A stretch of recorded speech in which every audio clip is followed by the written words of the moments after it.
Патша мен бағбан. Бір қарт бағбанның асқан тамаша бағы болыпты. Бақшасында әртүрлі жемістер мен жидектер және бүкіл әлемдегі барлық гүлдер өседі екен. Бақтың даңқы көпке жайылыпты. Бағбан тұратын елдің патшасы да бақтың жақсы атағын естіпті. Естіпті де уәзірін шақырып алып былай депті: мұндай тамаша бақ тек қана патшаға тиесілі болу керек. Патшаның ойын бірден түсінген уәзірі: өте дұрыс айтып тұрсыз, әміршім, депті. Сол күні патша бағбанды бақтан қуып жіберуді бұйырады. Мен осы бақпен күнімді көріп келе жатыр едім, дейді бағбан. Өсірген жеміс жидегімді сатып, отбасымды асырап жүр едім. Енді қалай күнелтемін, оны өзің біл, дейді патшаның адамдары. Бақтың ақысына патшаның саған беретін ештеңесі де жоқ. Қайғы мұңға батқан бағбан үйіне келеді. Саған не болды? Деп сұрайды әйелі. Бақты патша күштеп тартып алды. Қалайша, сен немене патшамызға қарыздар ма едің? Деп таңырқайды әйелі. Жоқ, ол бақты ұнатыпты, сосын тартып алды, дейді күйеуі. Есесіне не берді? Сен не айтып тұрсың өзі? Тартып алған заттың орнына патша қашан бір нәрсе беріп еді. Онда бұл патша емес, нағыз қарақшы екен, дейді әйелі. Бағын тартып алған күннен бастап бағбанды бақтың маңайынан жүргізбейді. Қарт бағбан балаларын қалай асырарын білмепті. Бір күні әйелімен ақылдасып былай депті: патшаның ақылды адам емес екендігіне көзім әбден жетті.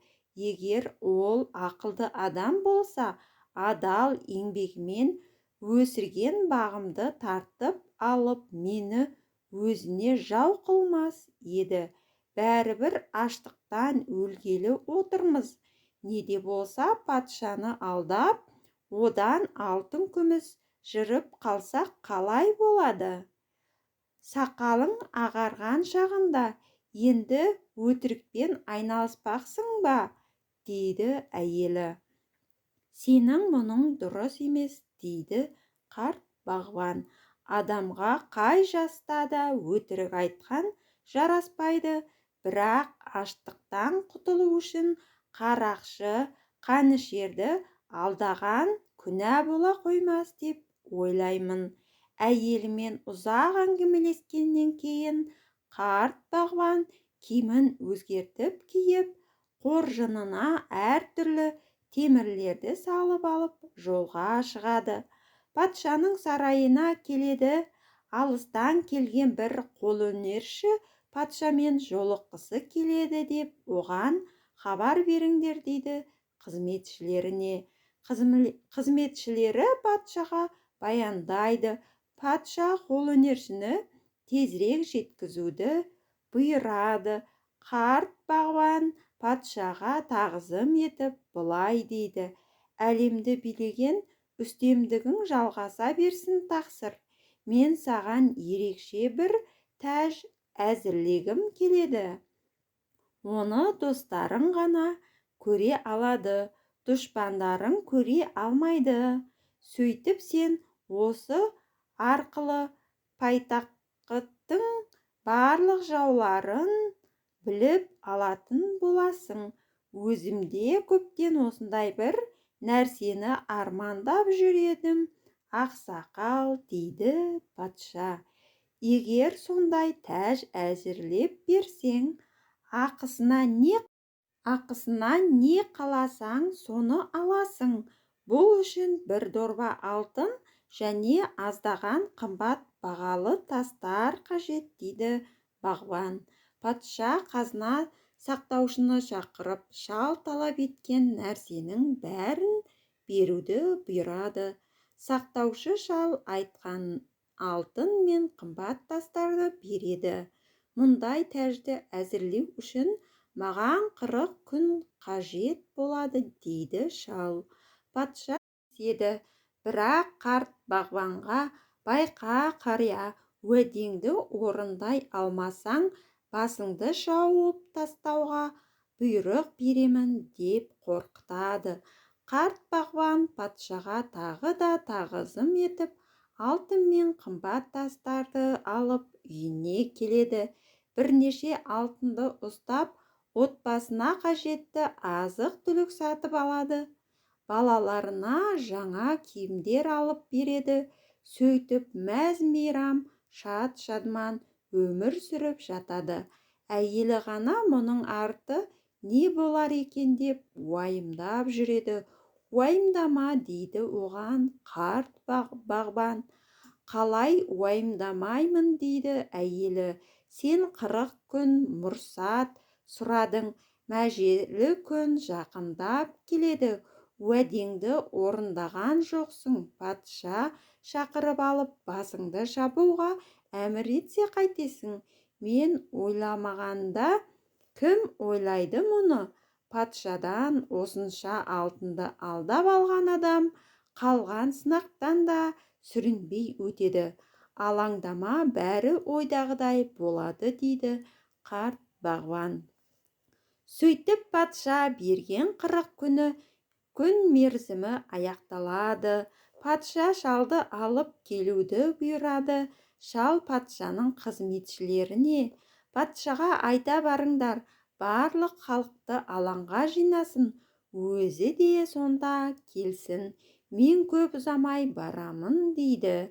Қызметшілер шалдың сөзін патшаға жеткізеді. Патшаның бұйрығы бойынша бүкіл халықты алаңға жинайды. Өзінің нөкерлерімен патша да осында келеді. Биіктеу жерге патшаның тағын орнатады. Патша тағына жайғасып отырады. Айналасында уәзірлері, кеңесшілері, қолбасшылары мен басқа да жақын нөкерлері тұрады. Қарт бағбан бала-шағасымен қоштасып, қоржынын иығына салып, алаңға бет алады. Алаңға келіп, патшаға тағзым етеді. Одан кейін патшаның рұқсатымен халыққа қарата былай деп сөз сөйлейді. Уа халайық, мен сиқырлы тәж әзірледім. Тәждің ерекше қасиеті, оны патшаның достары ғана көре алады, ал патшаның дұшпандары көре алмайды. Осы арқылы патша өзінің қас жауларын анықтап біліп алатын болады. Шал сөзін аяқтап, бірдеңе алған сияқты қоржынына қолын салып, оны патшаның басына кигізгендей болады. Шынында оның қолында ештеңе жоқ еді. Құр қолымен патшаға тәж кигізгендей болады. Содан кейін патшаға қарап, ұлы патшам, сені жаңа тәжіңмен құттықтаймын. Енді бұл тәждің қандай әдемі екенін достарың айтсын. Сен шын достарыңды танып біліп, жауларыңды жоя бер, дейді. Шал бір шетте тұрып, осыдан кейін патша сарайындағы жандайшаптарының патша тәжін қарауына мүмкіндік береді. Патшаның өте жағымпаз уәзірі бар екен.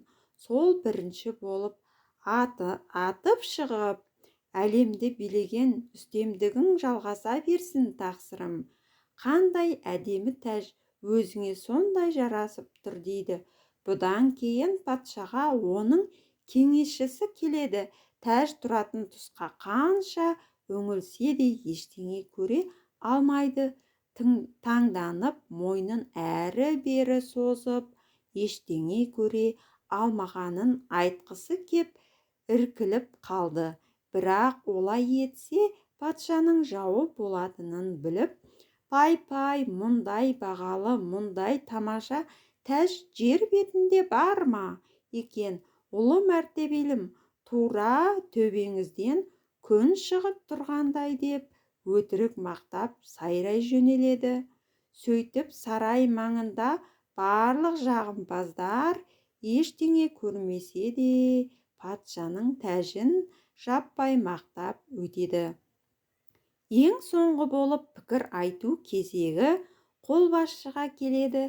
Ол патшаға тағзым етіп тұрып, патшамыздың өмірі ұзақ болсын, мынадай тәжбен бізге күннің де, айдың да керегі жоқ.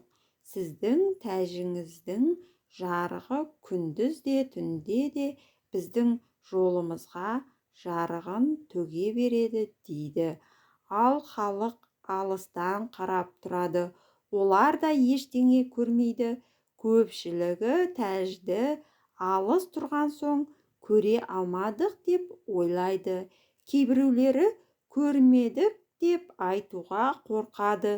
Сонымен бәрі бір ауыздан патшаны құдықтайды. Патша да қолымен басын сипап ештеңе таба алмайды. Айна әкелуге бұйырады, бәрібір тәжді көре алмайды. Қолөнерші шалды өтірік істеді деп жазалағысы келеді. Бірақ халық тақтың ең басты қарсыласы патшаның өзі екен деп жүрер деген мақсатпен бұл ойынан бас тартады. Содан кейін жұртқа былай деп жар салады. Маған шын берілгендерің мына шеберге жақсы сыйлықтар сыйлаңдар. Жұрттың бәрі таласа тармаса шалға сыйлықтар береді. Ақырында халық тарап алаң бос қалады. Патша шалды бір шетке алып шығып былай дейді: қу шал, сен не істедің? Мені де халықты да алдадың ғой.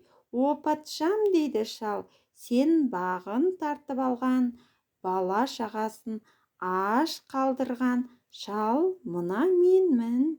Сосын мен де саған солай жауап бердім. Ал егер мен сені тап қазір дарға асуға бұйрық берсем қайтесің? Онда жұрттың бәрі сені сиқырлы тәж жасап әкелген шеберге қайырымсыздық көрсеткенің үшін қарғап сілейді, лағнет айтады.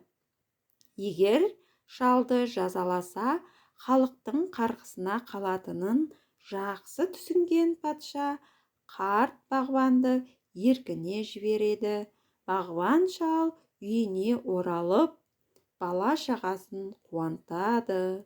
Сол кезден бастап ол бай қуатты өмір сүре бастаған дейді.